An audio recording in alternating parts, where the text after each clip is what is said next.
যখন কোনো শক্তি লাভ করে তখন সে নিজেকে বলশালী মনে করে। শক্তি লাভ করলেই তার মধ্যে অহংকার চলে আসে, অভিমান চলে আসে। তার কারণ হলো সে একটা সহজ কথা বুঝতেই পারে না। এই সব যা হচ্ছে সময়ের জন্য হচ্ছে। সময়ের থেকে বেশি বলশালী আর কেউ নেই। এই সময়ের জন্যই রাবণ ভক্তি দ্বারা কৈলাস পর্বত তুলে নিয়েছিলেন। আবার সেই সময়ের জন্যই, সেই কারণেই রাবণকে বধ হতে হলো। তার সাথে সাথে রাক্ষস কুলও ধ্বংস হয়েছিল এবং লঙ্কাও ভস্ম হয়ে গেছিল। দেখতে গেলে জন্ম থেকে মৃত্যু পর্যন্ত এই যে সময়, সেটাই হলো জীবন। কিন্তু তার মধ্যেও যা সময় আসে কোনো কারণেই আসে। সেই সময় আমরা যাপন করে কিছু শিখতে পারি।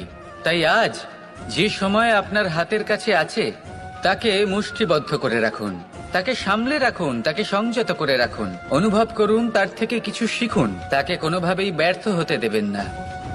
আর এটা জেনে রাখুন যে ভবিষ্যতে যা কিছু হতে পারে, যা কিছু হতে চলেছে, সেটা না আপনি জানেন আর না তা আপনার বশে রয়েছে। সেই জন্য আজ অহংকার বা অভিমান করে নিজের ভবিষ্যতের ক্ষতি করবেন না, সেই অনর্থ ঘটাবেন না। এটাই হলো সময়ের অর্থ। আসুন আমার সাথে ভালোবেসে বলুন, রাধা রাধা। আকাঙ্ক্ষা কখন লোভে পরিণত হয়ে যায় তা কেউ বলতে পারে না। এবার তার পরিণাম কি হতে পারে তাও আমরা কেউ জানি না। আজ আমি আপনাকে বলছি, কোনো ব্যক্তি সব থেকে বেশি ক্ষতির সম্মুখীন তখনই হয় যখন সে এটা মনে করে যে সে সব থেকে বেশি সুরক্ষিত স্থানে রয়েছে। সে ভাবে যে সে সেখানে সুরক্ষিত রয়েছে। সে তখন অসাবধান হয়ে পড়ে, আর তখনই তাকে জীবনের সব থেকে বড় ক্ষতির সম্মুখীন হতে হয়। নিঃস্ব হয়ে যাওয়ার পরিস্থিতি কোনো মানুষের জীবনে তখনই আসে যখন তার কাছে প্রচুর সম্পত্তি থাকে এবং সে তার থেকেও অনেক বেশি সম্পত্তি অর্জন করতে চায়। সেই অনেক বেশি সম্পত্তি অর্জন করার চেষ্টায় সে এমন কিছু করে বসে যার ফলে তাকে সমস্ত সম্পত্তি হারাতে হতে পারে। একজন রচনাকার নিজেই নিজের প্রতিভা একদম শেষ করে দিতে পারে যখন সে অনেকগুলো কাজ নিজের কাঁধে নিয়ে নেয়। একটা গুরুত্বপূর্ণ কথা সবসময় মনে রাখবেন, আজ আপনি যেখানেই থাকুন না কেন, যেমনই যে কোনো স্থানেই থাকুন না কেন, এর পেছনে আপনার আকাঙ্ক্ষার একটা বিশাল ভূমিকা রয়েছে। কিন্তু মনে রাখবেন, আপনাকে শিখতে হবে যে কখন আর কিভাবে নিজের উচ্চাকাঙ্ক্ষাগুলিকে লাগাম পরাতে হবে, কারণ এটা অত্যন্ত আবশ্যক। তাই আসুন আর আমার সাথে ভালোবেসে বলুন, রাধা রাধা। ব্যায়াম, এই শব্দ আমরা সকলে শুনেছি, আর এটা সারা জীবন আমাদের সাথেই থাকে কোনো না কোনো রূপে। যখন আমরা জন্মগ্রহণ করি, চলতে শিখি, প্রথমে আমরা হামাগুড়ি দিয়ে চলি, পরে চলতে চেষ্টা করি কিন্তু পড়ে যাই।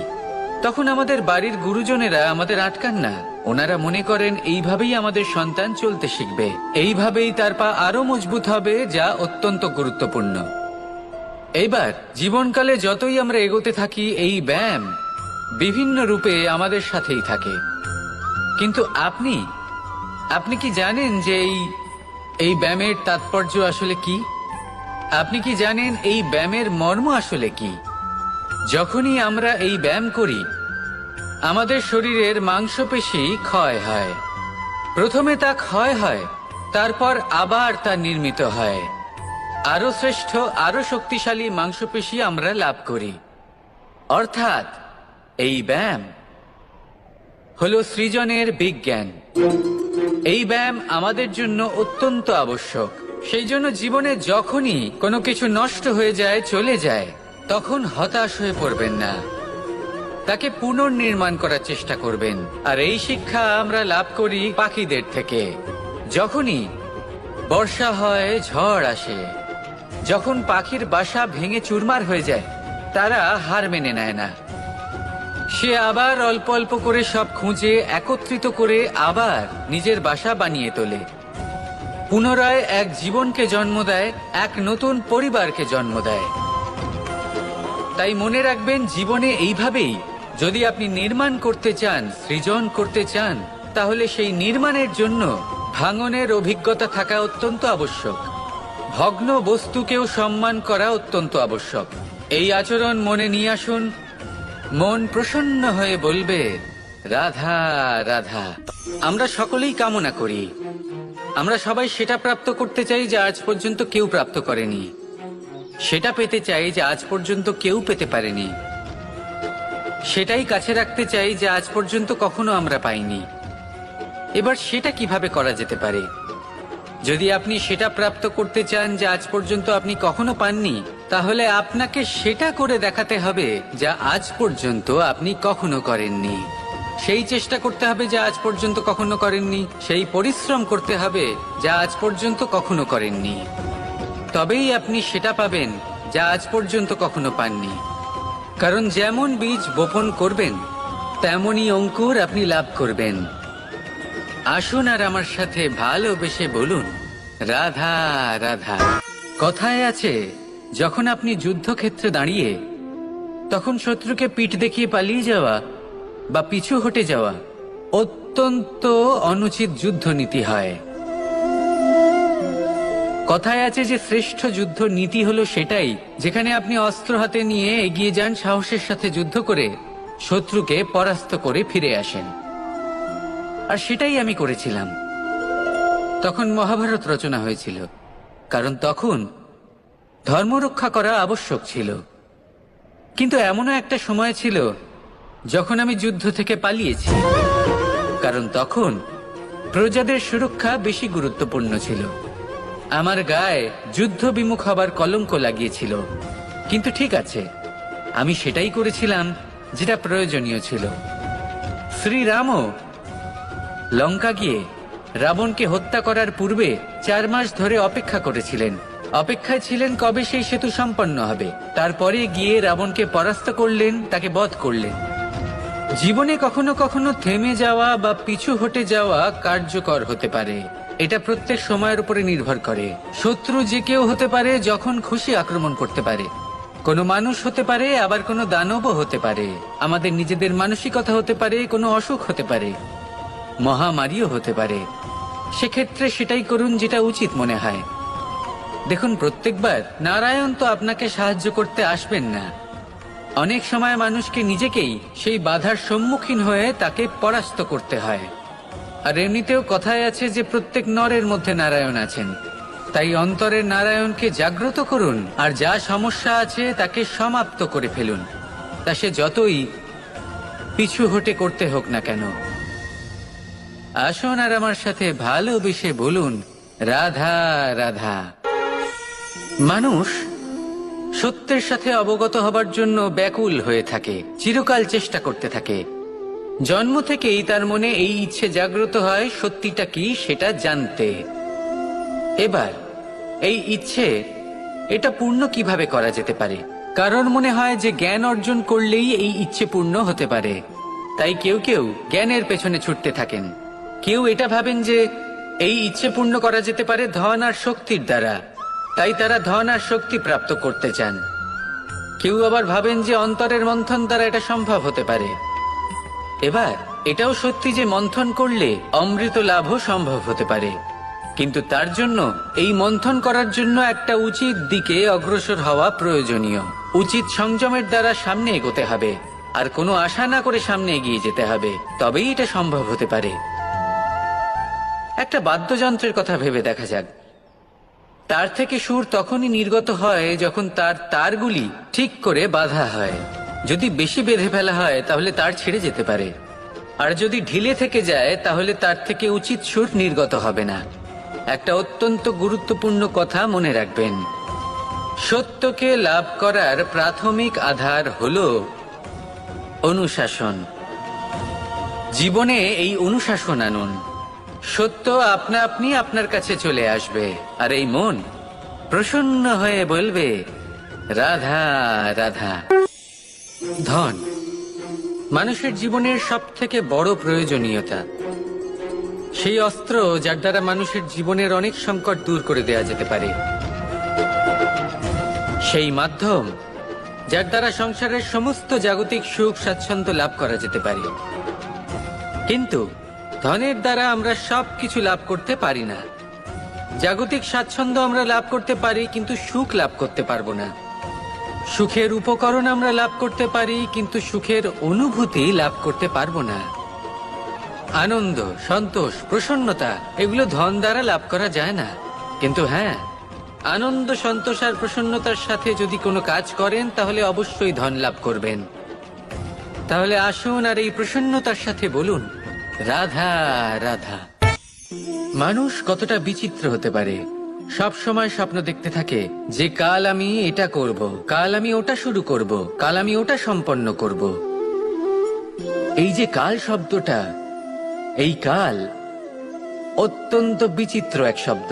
আমরা সবসময় এটাকে আসতে দেখতে পাই, কিন্তু এটা আসাতে বর্তমানে পরিণত হয়। আবার আজ নতুন কাল দেখতে পাই, তার জন্য অপেক্ষা করি, যখন সেটা সামনে আসে বর্তমানে পরিণত হয়। এই কাল সবসময় একটা মিথ্যে সান্ত্বনা দেয় যে সে আসছে, কিন্তু সে কখনোই আসে না। যেটা আপনার হাতে রয়েছে তা হলো আজ, বর্তমান। তাই যা করার আছে, যা সম্পন্ন করতে চান, যা শুরু করতে চান, আজ করুন, বর্তমানে করুন। কারণ আজ আপনি যা করবেন সেটাই আপনার ভবিষ্যৎ নির্ধারিত করবে। ভবিষ্যতের বিষয় ভাবতে থাকলে ভবিষ্যৎ সুন্দর হবে না। আজ কর্ম করতে হবে। তাই আজ বর্তমানে জীবনযাপন করুন, কর্ম করুন, আর আমার সাথে ভালোবেসে বলুন, রাধা।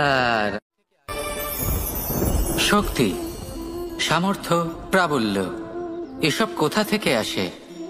কোথা থেকে এগুলো প্রাপ্ত করা যায়? সেই লক্ষ্য দ্বারা যা আমরা প্রাপ্ত করতে পারি, নাকি সেই সংঘর্ষ দ্বারা যা আমরা জয় করতে পারি? না, এখান থেকে শক্তি লাভ করা সম্ভব নয়। যখন আপনার সামনে এমন কোনো লক্ষ্য থাকবে যাকে ভেদ করা অসম্ভব মনে হবে, তাও আপনি চেষ্টা করতে থাকবেন। আপনার সামনে এমন এক সংঘর্ষ থাকবে যা জয় করা সম্ভবই নয়, তাও আপনি চেষ্টা করতে থাকবেন। তখন আপনার শক্তি বৃদ্ধি পায়। অসম্ভবকে সম্ভব করে দেখালে শক্তির বৃদ্ধি হয়। দেখুন, যা সম্ভব তা তো যে কেউ করতে পারে। যা অসম্ভব কিন্তু আপনি চাইছেন, তা পূর্ণ করুন। সেই লক্ষ্য প্রাপ্ত করুন, সেই সংঘর্ষের ওপর জয়লাভ করুন। প্রয়াস তো করে দেখুন। এই চেষ্টার দ্বারা এই শক্তির বৃদ্ধি হয়। আর যখন সেই শক্তি উচ্চ স্তরে পৌঁছে যাবে, তখন আপনি অসম্ভবকে সম্ভব করে দেখাবেন। তাই জীবনে চেষ্টা করতে থাকুন, আর আমার সাথে ভালোবেসে বলুন, রাধা রাধা। এই সংসারে সুখ আর সন্তোষ লাভ করার পথ কি? ত্যাগ করা নাকি মেনে নেওয়া? এটা হলো একটা ধাঁধার সমান, আর যে বুঝতে পারে তার কাছে এক মিত্রের সমান। দেখুন, আপনি যা বদলাতে পারেন তা আপনি বদলে ফেলুন। যা আপনি বদলাতে পারবেন না তা আপনি স্বীকার করে নিন। আর যা মেনে নিতে পারবেন না তাকে নিজের থেকে আলাদা করে দিন।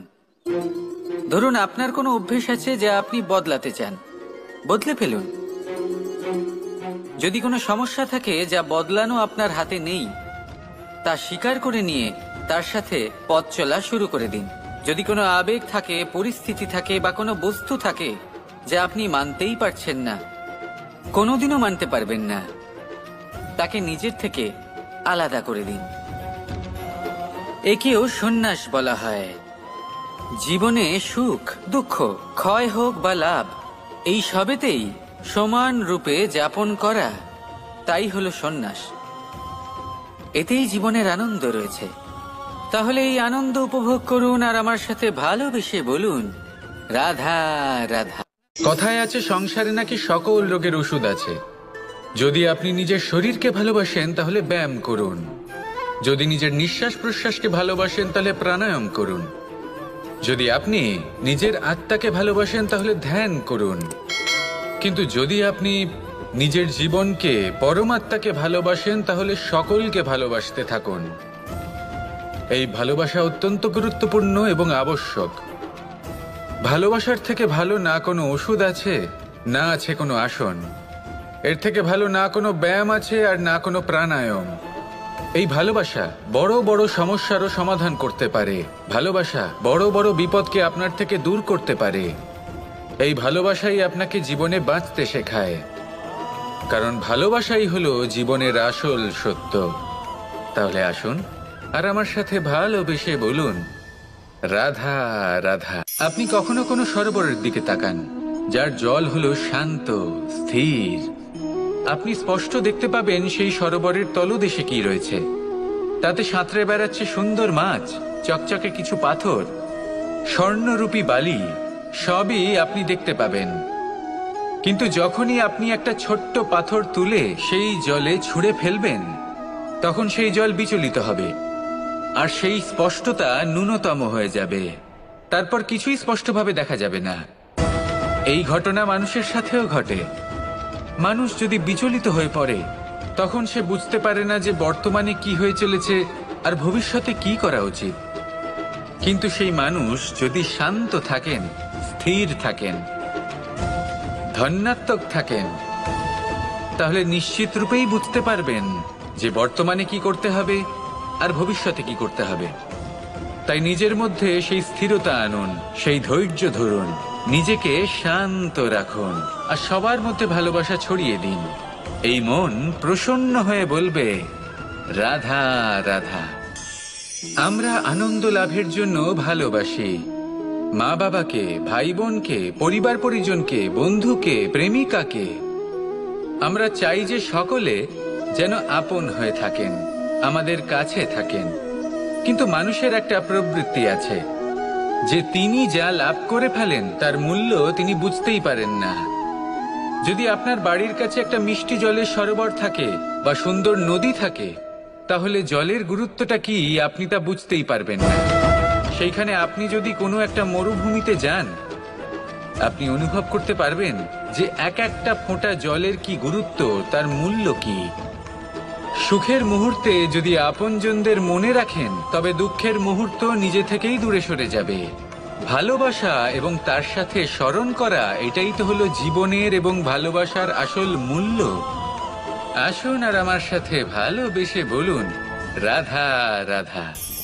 সাগরের ঢেউ সমুদ্র তটে ধাক্কা খেয়ে, পাথরের সাথে ধাক্কা খেয়ে তার আকার বদলে দিতে পারে।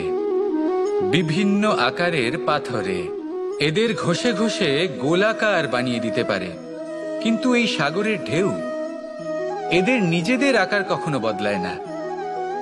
কিন্তু এমন কেন? কারণ এরা বিচ্ছিন্ন হয়েও আবার একত্রিত হতে জানে। অর্থাৎ যখন এরা বিচ্ছিন্ন হয় তখন মতভেদ অবশ্যই, কিন্তু আবার একত্রিত হওয়া হলো এদের একতার প্রতীক। দেখুন, ঝগড়াঝাঁটি, তর্ক বিতর্ক, মতভেদ এগুলো জীবনের অভিন্ন অঙ্গ, কিন্তু এদের কখনো মনে প্রবেশ করতে দেবেন না। যদি মনে প্রবেশ করেও ফেলে, তাদের মনে ঘর করতে দেবেন না, এদের বের করে ফেলুন।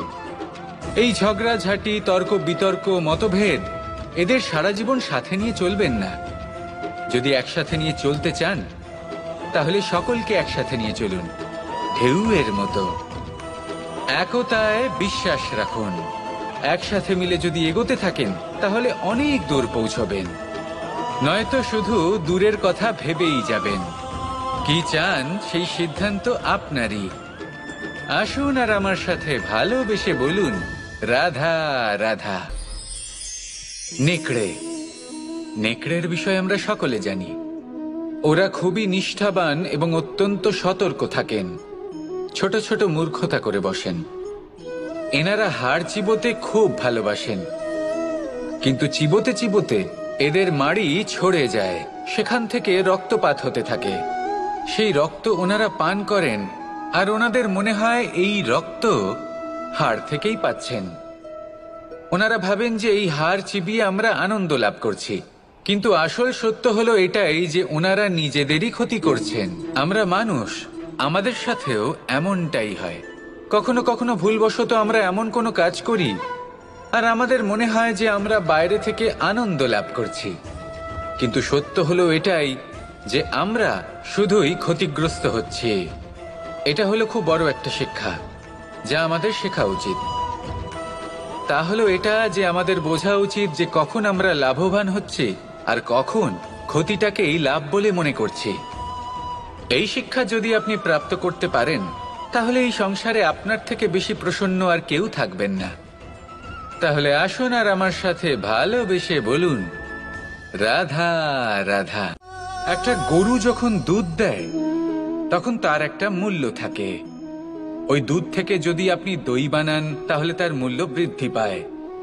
দই থেকে যদি মাখন বানিয়ে নেন তাহলে মূল্য আরো কিছুটা বেড়ে যায়। আর মাখন থেকে যদি ঘি বানিয়ে ফেলেন তাহলে মূল্য আরো অনেক বেশি বেড়ে যায়। কিন্তু এর কারণ কি? এরকম কেন হয়? কারণ হলো পরীক্ষা। দুধের মধ্যে যখন জোরন মেশানো হয় তখন দইয়ের টক ভাব চলে আসে। দুধের অস্তিত্ব বদলে যেতে শুরু করে। দুধকে নিজের অস্তিত্ব বদলে ফেলার দুঃখ সহ্য করতে হয়। তখনই তা দইতে পরিণত হয়, তখনই তার মূল্য বৃদ্ধি হয়। এই দইকে মন্থনের যাতনা সহ্য করতে হয়, তবেই সেই দই মাখনে রূপান্তরিত হয় আর তারপর তার মূল্য বৃদ্ধি হয়। আর মাখন, এই মাখনকে আগুনের আঁচে তপ্ত হতে হয়, তবেই এই মাখন ঘিতে পরিণত হয় আর তারপরেই এর মূল্য আরো অনেক বেড়ে যায়। মানুষের সাথেও এরকমই হয়। কর্ম করতে থাকুন, কর্মের পরীক্ষায় উত্তীর্ণ হতে থাকুন, আপনার মূল্য অবশ্যই বৃদ্ধি পাবে। তাহলে কর্ম করতে থাকুন, ফলের চিন্তা করবেন না। আর আমার সাথে ভালোবেসে বলুন, রাধা রাধা।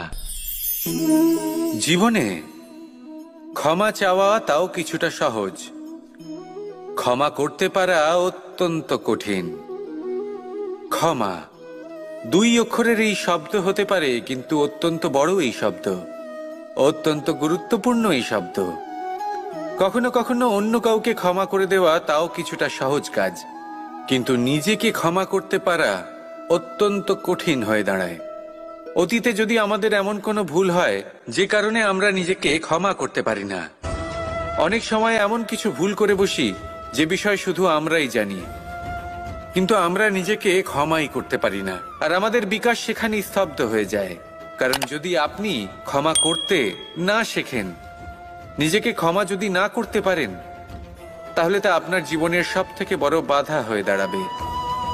সেই জন্য জীবনে অবশ্যই শিখুন যে কিভাবে নিজেকে ক্ষমা করতে হয়, আর শিখুন যে আগের করা ভুল আবার কি করে না করা যেতে পারে।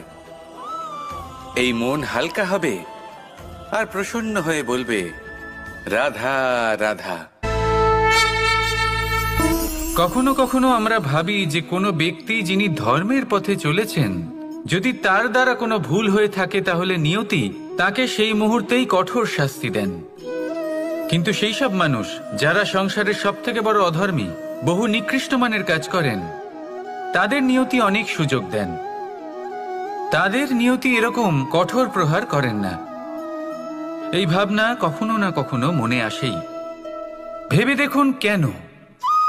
আসলে জীবনকে বেশিরভাগ মানুষ একভাবেই দেখে থাকেন, বিভিন্ন স্তরে একে দেখা উচিত। এবার আপনি বলুন, এই সংসারে কোনো অধর্মী কখনো প্রেরণার উৎস হতে পারেন? কখনোই নয়। যে মানুষ নিজের আত্মাকে মলিন করে ফেলেছেন, তিনি এই সংসারকে কিভাবে প্রেরণা যোগাবেন? উনি নিজেই বুঝতে পারেন না কোনটা করা উচিত, ধর্ম কোনটা। তাই নিয়তি তাকে একটা সুযোগ দেন, এটা বোঝার সুযোগ দেন যে কোনটা উচিত, কোনটা ধর্ম। সুযোগ দেন নিজের বিবেক জাগিয়ে তোলার, তাকে সুযোগ দেন নিজের অন্তরাত্মার ডাক শোনার। যখন তাতেও কাজ হয় না, তখন নিয়তির কাছে একটাই পথ বাকি থাকে, আর তা হলো মহাবিনাশ। মহাবিনাশ হয়তো দেরিতেই আসতে পারে, কিন্তু তা অবশ্যই আসবে। আর যখন মহাবিনাশ আসে, তখন মহাবিনাশের যন্ত্রণা সমগ্র মানব জীবনের যন্ত্রণার থেকে অনেক বেশি হয়। এই কথাটা সবসময় মনে রাখবেন। আর অন্যদিকে যে মানুষ ধর্মের পথে চলছেন, তার দ্বারা যদি কোনো ভুল হয়ে থাকে, তখন নিয়তি তার পরীক্ষা নেন। কিছুক্ষণের জন্য মানুষের মনে হতে পারে নিয়তি তাকে কঠোর শাস্তি দিয়েছেন, কিন্তু সময়ের সাথে আমরা সবাই দেখি যে যখন সেই মানুষ সেই পরীক্ষায় উত্তীর্ণ হন, এই সমস্ত সংসারের জন্য প্রেরণার উৎস হয়ে ওঠেন। অর্থাৎ নিয়তি প্রত্যেক মানুষকে তার কর্ম অনুসারে উচিত ফলও দেন, উচিত শাস্তিও দেন। পার্থক্য হলো শুধুমাত্র সময় আর আপনার দৃষ্টিভঙ্গির। তাই ধর্মের পথে চলুন আর আমার সাথে ভালোবেসে বলুন, রাধা রাধা। আমাদের জীবনে অত্যন্ত গুরুত্বপূর্ণ একটা আশা বসবাস করে, বিশ্বাসের রূপে। বিশ্বাস যা আমরা ঈশ্বরের ওপর করি, ভাগ্য প্রারব্ধের ওপর করি, নিয়তির ওপর করি। যখনই ভালো কিছু হয় আমরা বলি এ হলো ঈশ্বরের দয়া, যখন খারাপ কিছু হয় আমরা বলি এ হলো ঈশ্বরের মায়া। কখনো ঈশ্বর বা ভাগ্য বা প্রারব্ধ বা নিয়তি। আপনি নিজে কোথায় তা কখনো ভেবেছেন? আপনি বিশ্বাস করছেন ঈশ্বরের উপর, প্রারব্ধের উপর, কখনো নিজের উপর করেছেন? আমি আপনাকে একটা সহজ কথা বলি, যদি আপনি ঈশ্বরের উপর বিশ্বাস রাখেন, শুধুই ঈশ্বরের উপর বিশ্বাস, তাহলে আপনি সেটাই পাবেন যেটা আপনার ভাগ্যে লেখা রয়েছে। কিন্তু যদি আপনি নিজের উপর বিশ্বাস রাখেন, আত্মবিশ্বাস রাখতে শেখেন, তাহলে ঈশ্বর আর নিয়তি দুজনে মিলে আপনার ভাগ্যে সেটাই লিখবে যা আপনি চাইছেন। তাই মনে রাখবেন, সাফল্যের পথ হলো এই বিশ্বাস। নিজের আত্মবিশ্বাসকে ধরে রাখতে শিখুন, দেখবেন আত্মা প্রসন্নতায় ভরে উঠবে। তাহলে আসুন আর আমার সাথে ভালোবেসে বলুন, রাধা রাধা। মানুষ যখন কোনো শক্তি লাভ করে তখন সে নিজেকে বলশালী মনে করে। শক্তি লাভ করলেই তার মধ্যে অহংকার চলে আসে, অভিমান চলে আসে। তার কারণ হলো সে একটা সহজ কথা বুঝতেই পারে না। এই সব যা হচ্ছে সময়ের জন্য হচ্ছে। সময়ের থেকে বেশি বলশালী আর কেউ নেই। এই সময়ের জন্যই রাবণ ভক্তি দ্বারা কৈলাস পর্বত তুলে নিয়েছিলেন। আবার সেই সময়ের জন্যই, সেই কারণেই রাবণকে বধ হতে হলো। তার সাথে সাথে রাক্ষস কুলও ধ্বংস হয়েছিল এবং লঙ্কাও ভস্ম হয়ে গেছিল। দেখতে গেলে জন্ম থেকে মৃত্যু পর্যন্ত এই যে সময়, সেটাই হলো জীবন। কিন্তু তার মধ্যেও যা সময় আসে কোনো কারণেই আসে। সেই সময় আমরা যাপন করে কিছু শিখতে পারি। তাই আজ যে সময় আপনার হাতের কাছে আছে তাকে মুষ্টিবদ্ধ করে রাখুন, তাকে সামলে রাখুন, তাকে সংযত করে রাখুন, অনুভব করুন, তার থেকে কিছু শিখুন, তাকে কোনোভাবেই ব্যর্থ হতে দেবেন না। আর এটা জেনে রাখুন যে ভবিষ্যতে যা কিছু হতে পারে, যা কিছু হতে চলেছে, সেটা না আপনি জানেন আর না তা আপনার বশে রয়েছে। সেই জন্য আজ অহংকার বা অভিমান করে নিজের ভবিষ্যতের ক্ষতি করবেন না, সেই অনর্থ ঘটাবেন না। এটাই হলো সময়ের অর্থ। আসুন আমার সাথে ভালোবেসে বলুন, রাধা রাধা। আকাঙ্ক্ষা কখন লোভে পরিণত হয়ে যায় তা কেউ বলতে পারে না। এবার তার পরিণাম কি হতে পারে তাও আমরা কেউ জানি না। আজ আমি আপনাকে বলছি, কোনো ব্যক্তি সব থেকে বেশি ক্ষতির সম্মুখীন তখনই হয় যখন সে এটা মনে করে যে সে সব থেকে বেশি সুরক্ষিত স্থানে রয়েছে। সে ভাবে যে সে সেখানে সুরক্ষিত রয়েছে। সে তখন অসাবধান হয়ে পড়ে, আর তখনই তাকে জীবনের সব থেকে বড় ক্ষতির সম্মুখীন হতে হয়। নিঃস্ব হয়ে যাওয়ার পরিস্থিতি কোনো মানুষের জীবনে তখনই আসে যখন তার কাছে প্রচুর সম্পত্তি থাকে এবং সে তার থেকেও অনেক বেশি সম্পত্তি অর্জন করতে চায়। সেই অনেক বেশি সম্পত্তি অর্জন করার চেষ্টায় সে এমন কিছু করে বসে যার ফলে তাকে সমস্ত সম্পত্তি হারাতে হতে পারে। একজন রচনাকার নিজেই নিজের প্রতিভা একদম শেষ করে দিতে পারে যখন সে অনেকগুলো কাজ নিজের কাঁধে নিয়ে নেয়। একটা গুরুত্বপূর্ণ কথা সবসময় মনে রাখবেন, আজ আপনি যেখানেই থাকুন না কেন, যেমনই যে কোনো স্থানেই থাকুন না কেন, এর পেছনে আপনার আকাঙ্ক্ষার একটা বিশাল ভূমিকা রয়েছে। কিন্তু মনে রাখবেন, আপনাকে শিখতে হবে যে কখন আর কিভাবে নিজের উচ্চাকাঙ্ক্ষাগুলিকে লাগাম পরাতে হবে, কারণ এটা অত্যন্ত আবশ্যক। তাই আসুন আর আমার সাথে ভালোবেসে বলুন, রাধা রাধা। ব্যায়াম, এই শব্দ আমরা সকলে শুনেছি, আর এটা সারা জীবন আমাদের সাথেই থাকে কোনো না কোনো রূপে। যখন আমরা জন্মগ্রহণ করি, চলতে শিখি, প্রথমে আমরা হামাগুড়ি দিয়ে চলি, পরে চলতে চেষ্টা করি কিন্তু পড়ে যাই। তখন আমাদের বাড়ির গুরুজনেরা আমাদের আটকান না। ওনারা মনে করেন এইভাবেই আমাদের সন্তান চলতে শিখবে, এইভাবেই তার পা আরো মজবুত হবে, যা অত্যন্ত গুরুত্বপূর্ণ। এইবার জীবনকালে যতই আমরা এগোতে থাকি, এই ব্যায়াম বিভিন্ন রূপে আমাদের সাথেই থাকে। কিন্তু আপনি কি জানেন যে এই ব্যায়ামের তাৎপর্য আসলে কি? আপনি কি জানেন এই ব্যায়ামের মর্ম আসলে কি? যখনই আমরা এই ব্যায়াম করি, আমাদের শরীরের মাংসপেশি ক্ষয় হয়। প্রথমে তা ক্ষয় হয়, তারপর আবার তা নির্মিত হয়। আরো শ্রেষ্ঠ, আরো শক্তিশালী মাংসপেশি আমরা লাভ করি। অর্থাৎ এই ব্যায়াম হলো সৃজনের বিজ্ঞান। এই ব্যায়াম আমাদের জন্য অত্যন্ত আবশ্যক। সেই জন্য জীবনে যখনই কোনো কিছু নষ্ট হয়ে যায়, চলে যায়, তখন হতাশ হয়ে পড়বেন না, তাকে পুনর্নির্মাণ করার চেষ্টা করবেন। আর এই শিক্ষা আমরা লাভ করি পাখিদের থেকে। যখনই বর্ষা হয়, ঝড় আসে, যখন পাখির বাসা ভেঙে চুরমার হয়ে যায়, তারা হার মেনে নেয় না। সে আবার অল্প অল্প করে সব খুঁজে একত্রিত করে আবার নিজের বাসা বানিয়ে তোলে, পুনরায় এক জীবনকে জন্ম দেয়, এক নতুন পরিবারকে জন্ম দেয়। তাই মনে রাখবেন, জীবনে এইভাবেই যদি আপনি নির্মাণ করতে চান, সৃজন করতে চান, তাহলে সেই নির্মাণের জন্য ভাঙনের অভিজ্ঞতা থাকা অত্যন্ত আবশ্যক। ভগ্ন বস্তুকেও সম্মান করা অত্যন্ত আবশ্যক। এই আচরণ মনে নিয়ে আসুন, মন প্রসন্ন হয়ে বলবে, রাধা রাধা। আমরা সকলেই কামনা করি, আমরা সবাই সেটা প্রাপ্ত করতে চাই যা আজ পর্যন্ত কেউ প্রাপ্ত করেনি, সেটা পেতে চাই যা আজ পর্যন্ত কেউ পেতে পারেনি, সেটাই কাছে রাখতে চাই যা আজ পর্যন্ত কখনো আমরা পাইনি। এবার সেটা কিভাবে করা যেতে পারে?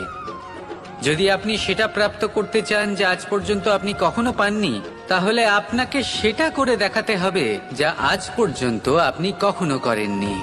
সেই চেষ্টা করতে হবে যা আজ পর্যন্ত কখনো করেননি, সেই পরিশ্রম করতে হবে যা আজ পর্যন্ত কখনো করেননি। তবেই আপনি সেটা পাবেন যা আজ পর্যন্ত কখনো পাননি। কারণ যেমন বীজ বপন করবেন, তেমনই অঙ্কুর আপনি লাভ করবেন। আসুন আর আমার সাথে ভালোবেসে বলুন, রাধা রাধা। কথায় আছে, যখন আপনি যুদ্ধক্ষেত্রে দাঁড়িয়ে, তখন শত্রুকে পিঠ দেখিয়ে পালিয়ে যাওয়া বা পিছু হটে যাওয়া অত্যন্ত অনুচিত যুদ্ধনীতি হয়। কথায় আছে যে শ্রেষ্ঠ যুদ্ধ নীতি হলো সেটাই যেখানে আপনি অস্ত্র হাতে নিয়ে এগিয়ে যান, সাহসের সাথে যুদ্ধ করে শত্রুকে পরাস্ত করে ফিরে আসেন। আর সেটাই আমি করেছিলাম। তখন মহাভারত রচনা হয়েছিল, কারণ তখন ধর্ম রক্ষা করা আবশ্যক ছিল। কিন্তু এমনও একটা সময় ছিল যখন আমি যুদ্ধ থেকে পালিয়েছি, কারণ তখন প্রজাদের সুরক্ষা বেশি গুরুত্বপূর্ণ ছিল। আমার গায়ে যুদ্ধ বিমুখ হবার কলঙ্ক লাগিয়েছিল। কিন্তু ঠিক আছে, আমি সেটাই করেছিলাম যেটা প্রয়োজনীয় ছিল। শ্রীরামও লঙ্কা গিয়ে রাবণকে হত্যা করার পূর্বে 4 মাস ধরে অপেক্ষা করেছিলেন। অপেক্ষায় ছিলেন কবে সেই সেতু সম্পন্ন হবে। তারপরে গিয়ে রাবণকে পরাস্ত করলেন, তাকে বধ করলেন।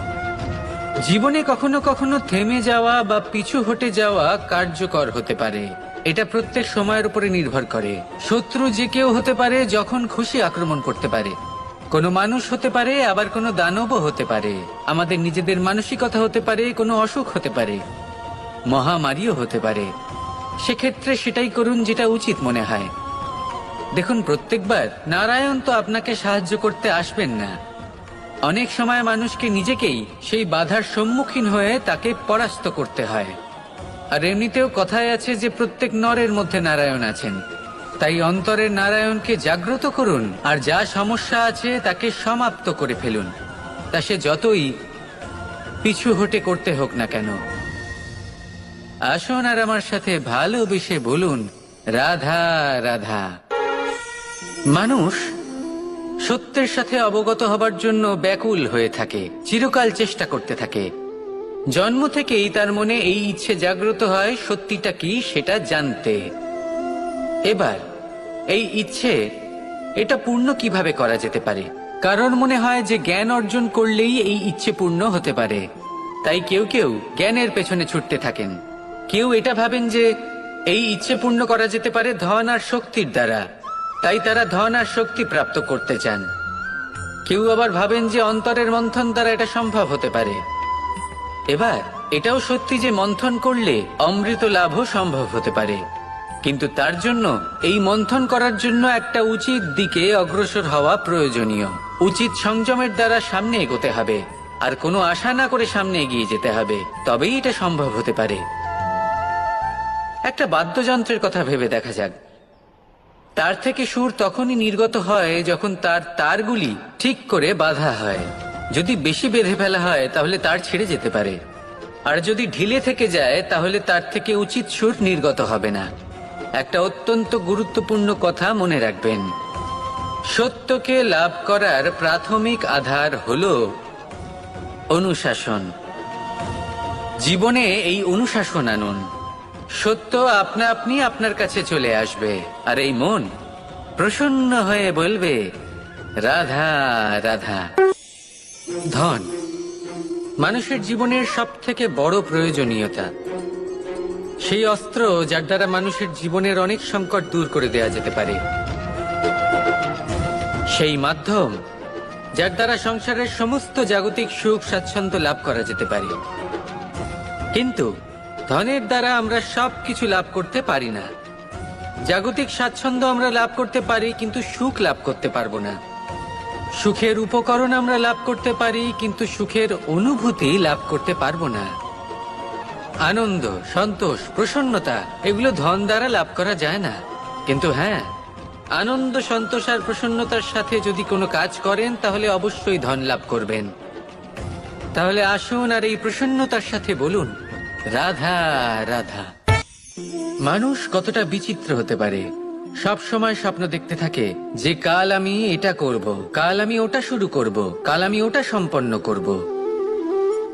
এই যে কাল শব্দটা, এই কাল অত্যন্ত বিচিত্র এক শব্দ। আমরা সবসময় এটাকে আসতে দেখতে পাই, কিন্তু এটা আসাতে বর্তমানে পরিণত হয়। আবার আজ নতুন কাল দেখতে পাই, তার জন্য অপেক্ষা করি, যখন সেটা সামনে আসে বর্তমানে পরিণত হয়। এই কাল সবসময় একটা মিথ্যে সান্ত্বনা দেয় যে সে আসছে, কিন্তু সে কখনোই আসে না। যেটা আপনার হাতে রয়েছে তা হলো আজ, বর্তমান। তাই যা করার আছে, যা সম্পন্ন করতে চান, যা শুরু করতে চান, আজ করুন, বর্তমানে করুন। কারণ আজ আপনি যা করবেন সেটাই আপনার ভবিষ্যৎ নির্ধারিত করবে। ভবিষ্যতের বিষয় ভাবতে থাকলে ভবিষ্যৎ সুন্দর হবে না। আজ কর্ম করতে হবে। তাই আজ বর্তমানে জীবনযাপন করুন, কর্ম করুন, আর আমার সাথে ভালোবেসে বলুন রাধা। শক্তি, সামর্থ্য, প্রাবল্য এসব কোথা থেকে আসে? কোথা থেকে এগুলো প্রাপ্ত করা যায়? সেই লক্ষ্য দ্বারা যা আমরা প্রাপ্ত করতে পারি, নাকি সেই সংঘর্ষ দ্বারা যা আমরা জয় করতে পারি? না, এখান থেকে শক্তি লাভ করা সম্ভব নয়। যখন আপনার সামনে এমন কোনো লক্ষ্য থাকবে যাকে ভেদ করা অসম্ভব মনে হবে, তাও আপনি চেষ্টা করতে থাকবেন। আপনার সামনে এমন এক সংঘর্ষ থাকবে যা জয় করা সম্ভবই নয়, তাও আপনি চেষ্টা করতে থাকবেন। তখন আপনার শক্তি বৃদ্ধি পায়। অসম্ভবকে সম্ভব করে দেখালে শক্তির বৃদ্ধি হয়। দেখুন, যা সম্ভব তা তো যে কেউ করতে পারে। যা অসম্ভব কিন্তু আপনি চাইছেন, তা পূর্ণ করুন। সেই লক্ষ্য প্রাপ্ত করুন, সেই সংঘর্ষের ওপর জয়লাভ করুন। প্রয়াস তো করে দেখুন। এই চেষ্টার দ্বারা এই শক্তির বৃদ্ধি হয়, আর যখন সেই শক্তি উচ্চ স্তরে পৌঁছে যাবে তখন আপনি অসম্ভবকে সম্ভব করে দেখাবেন। তাই জীবনে চেষ্টা করতে থাকুন, আর আমার সাথে ভালোবেসে বলুন রাধা রাধা।